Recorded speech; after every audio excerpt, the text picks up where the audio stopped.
général devrait être plus utile en temps de paix qu'en temps de guerre. Et à une époque, les Romains avaient atteint ce niveau-là. Ils n'étaient pas parfaits, les Romains, ils avaient une loi, enfin, c'était des esclavagistes absolus, pas de problème. Mais la beauté de l'armée romaine, c'est qu'elle construisait énormément. Des ponts, les aqueducs, elle les protégeait. L'armée romaine était un créateur d'infrastructures. Et en fait, utiliser des technologies d'ingénierie militaire pour le monde civil, par exemple, là, les trucs qu'on a vus là, enfin, j'en ai parlé dans une conférence à Liège. C'était il y a longtemps, c'était pour un TEDx.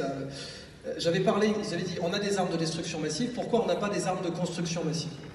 Et en fait, ce genre de technologie, ce sont des armes de construction massive.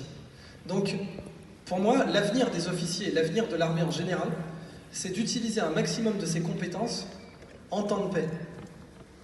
Sur reverdir le désert, utiliser ces méthodes d'ingénierie en temps de paix. Parce qu'à chaque fois qu'une technologie militaire passe dans le civil, elle change le monde. L'informatique, c'est une technologie militaire. Le satellite, c'est une technologie militaire. Le moteur d'avion, c'est une technologie militaire.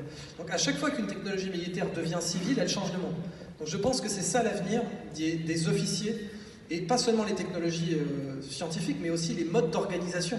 Ça peut aussi être utile de présenter des modes d'organisation en temps de crise pour le monde civil, par exemple pour répondre aux tremblements de terre, aux tsunamis, etc. Autre question ? Autre question du live qui demande quel est ton point de vue sur l'humanité? Est-ce que tu es confiant sur l'avenir? Très bonne question.